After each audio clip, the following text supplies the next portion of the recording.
There's a fundamental difference between being rich and being wealthy. Rich people want everyone to know they have money. They buy the flashy cars, the massive logos, and the VIP tables. Wealthy people, people with generational, old money, do the exact opposite. They drive 10-year-old Volvos, wear unbranded sweaters, and value anonymity above all else. My name is Nathan. I'm 34 years old, and I teach high school history.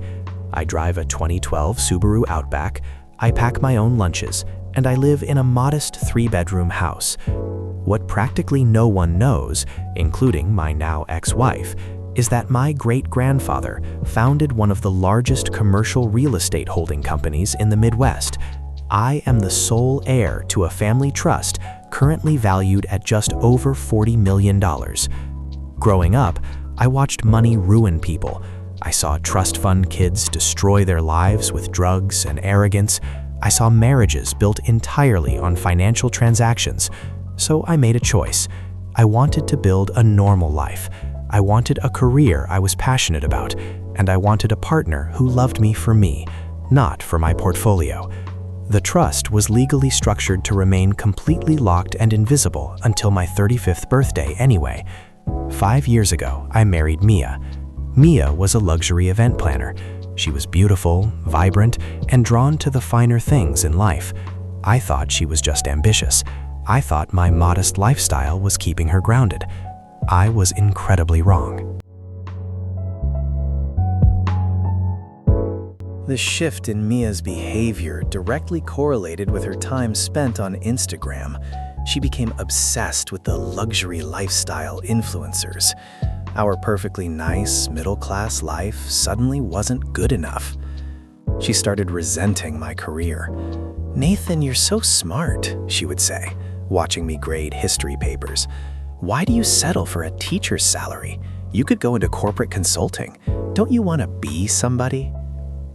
Then, Mia landed a contract to plan a series of launch parties for a new cryptocurrency startup. That's where she met Julian. Julian was a walking red flag. He was 36, called himself a venture capitalist, and constantly posted photos standing in front of leased Lamborghinis.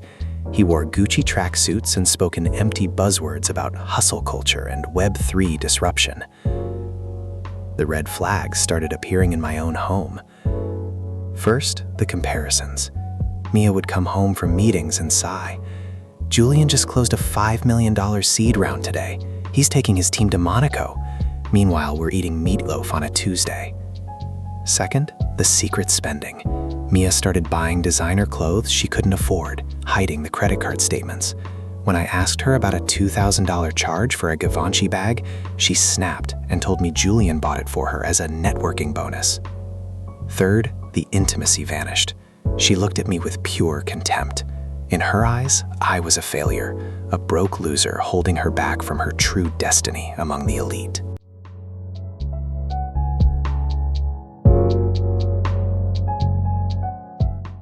The truth didn't come out in a dramatic confrontation.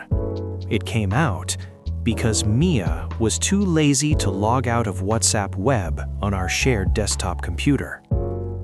I sat down to print a syllabus for my AP history class, and there it was, a chat window open with Julian. I scrolled up. They had been sleeping together for 4 months. Julian was paying for her to stay at luxury hotels in the city, while I thought she was working late at event venues. But the affair wasn't the worst part. It was the exit strategy. Julian had convinced Mia to leave me, but they were worried about the divorce laws. Julian wrote, "You need to make sure you get an ironclad clean break agreement. Absolute separation of assets. No alimony, no future claims.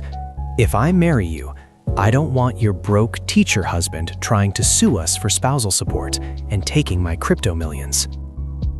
Mia replied, "Don't worry, baby. I already talked to a lawyer. Nathan is so pathetic and passive, he'll sign whatever I put in front of him. I'm giving him the house just to get it done fast.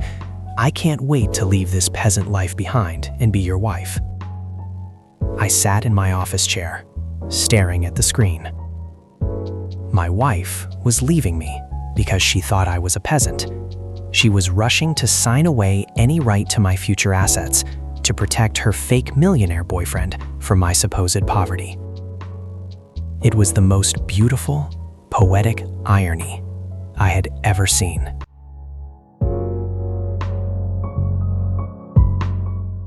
I didn't yell, I didn't break anything. When you come from my background, you are taught that losing your temper is a sign of weakness. Strategy is everything. I took screenshots of the entire conversation. Then, I decided to do a little homework on the great Julian. I didn't use Google. I called my family's wealth management firm in Chicago, and I asked their forensic team to run a deep, private background check on Julian's LLCs and his personal credit. The report they sent me 3 days later made me laugh out loud. Julian wasn't a millionaire. Julian was a world-class fraud. His cryptocurrency startup was a shell company bleeding cash. The sports cars were high-interest rentals. The luxury condo was an Airbnb he rented by the day to shoot Instagram content. Worse, Julian was drowning in over $800,000 of personal and business debt. He had multiple civil judgments against him, and his creditors were actively preparing to seize his assets. He wasn't looking for a trophy wife.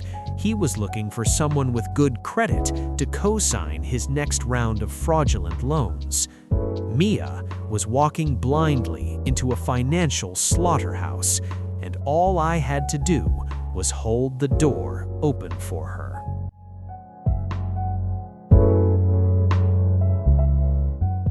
Mia came to me on a Sunday evening, looking incredibly smug.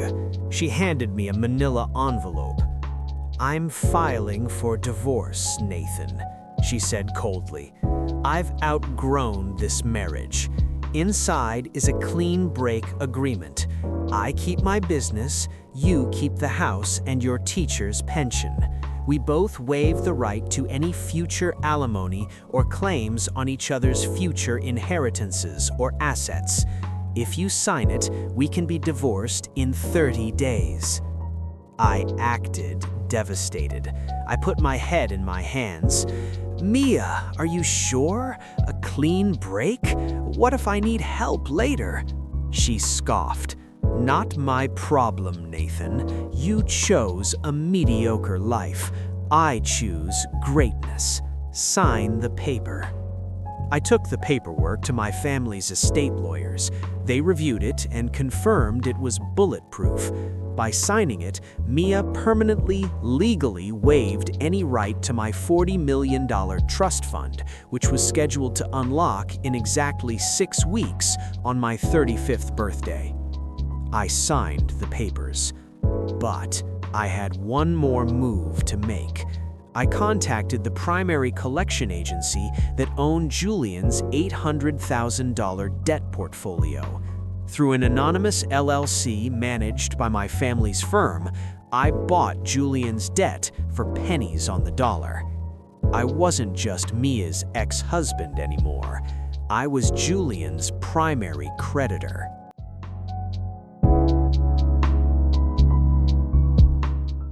The divorce was finalized on a Tuesday. On Friday, I turned 35. At 9 a.m. on my birthday, my lawyer called to confirm the trust was fully executed. $40 million in liquid assets and real estate holdings were now legally in my name. At 7 p.m., I knew exactly where Mia and Julian were. They were celebrating their new life at the most expensive Michelin star restaurant in the city. Julian had parked a rented Ferrari right out front. I didn't drive my Subaru. I called my family's concierge and had them send a chauffeured Maybach. I walked into the restaurant wearing a custom Tom Ford suit. I approached their table. Mia's jaw dropped when she saw me.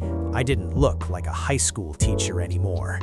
"Nathan," she stammered, "what are you doing here? How did you get in here?" Just celebrating my 35th birthday, Mia, I said smoothly. I looked at Julian, and taking care of some business. Julian, it's a pleasure to finally meet you. Julian sneered. Listen, buddy, I don't know what you want, but you need to walk away. You're out of your league. Actually, Julian, I pulled a legal document from my jacket pocket and dropped it onto his Wagyu steak. I'm the CEO of Apex Holdings. As of last week, we acquired your entire debt portfolio. You owe me $800,000. Julian went completely pale. The fake confidence instantly evaporated. Since you're in default, I continued, loud enough for the neighboring tables to hear, I have secured a court order to seize your assets. The repo company is outside right now loading your rented Ferrari onto a flatbed.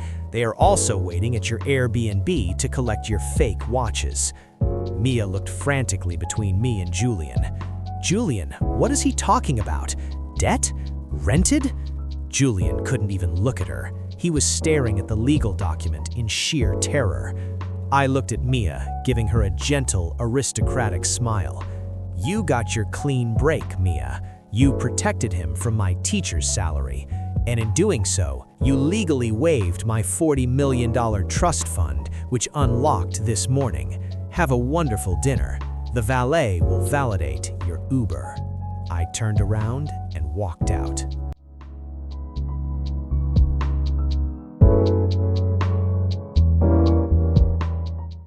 Julian's entire fake life collapsed. With his rented assets seized and his bank accounts frozen by my lawyers, the illusion was shattered. The cryptocurrency startup he was supposedly running was investigated by federal regulators for fraud, and he fled the state to avoid prosecution, leaving Mia completely stranded. Mia's reality hit her like a ton of bricks. She had divorced a man worth $40 million to be with a con artist who was literally negative $800,000 in net worth. Because of the ironclad clean break agreement she had paid a lawyer to draft, she had absolutely zero legal recourse to challenge our divorce settlement. She couldn't touch a single penny of my trust fund. She tried to call me. She left dozens of voicemails, crying, apologizing, saying she was manipulated and that she still loved me. I didn't even listen to them. I just forwarded them to my lawyer for a harassment cease and desist.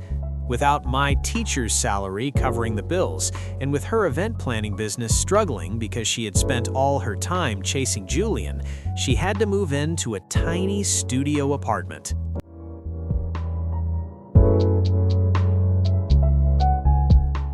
It's been almost 2 years. I didn't quit my job. I still teach high school history because I love it. I still drive my Subaru to work because it's reliable.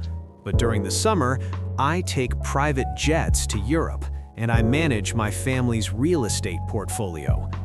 I found a wonderful woman who loved me when she thought I was just a teacher, and her reaction when I finally told her about the trust fund was genuine shock, not greed.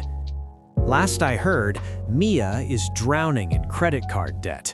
She works double shifts trying to maintain the illusion of a luxury lifestyle on Instagram, but everyone in her circle knows the truth. She threw away a diamond because she was distracted by a piece of shiny tin foil. If there is a lesson to be learned here, it's this: true wealth is quiet, and true poverty is loud. If your partner is constantly comparing your life to the fake highlight reels they see online, they don't value you. They value a status symbol. And if they ever try to discard you for a shinier object, let them. Step aside, sign the paperwork, and let them dive headfirst into the shallow end of the pool. Thanks for listening to my story. If you enjoyed this one, drop a like, hit subscribe, and let me know in the comments what's the worst case of fake rich you've ever seen. Stay humble and always read the fine print.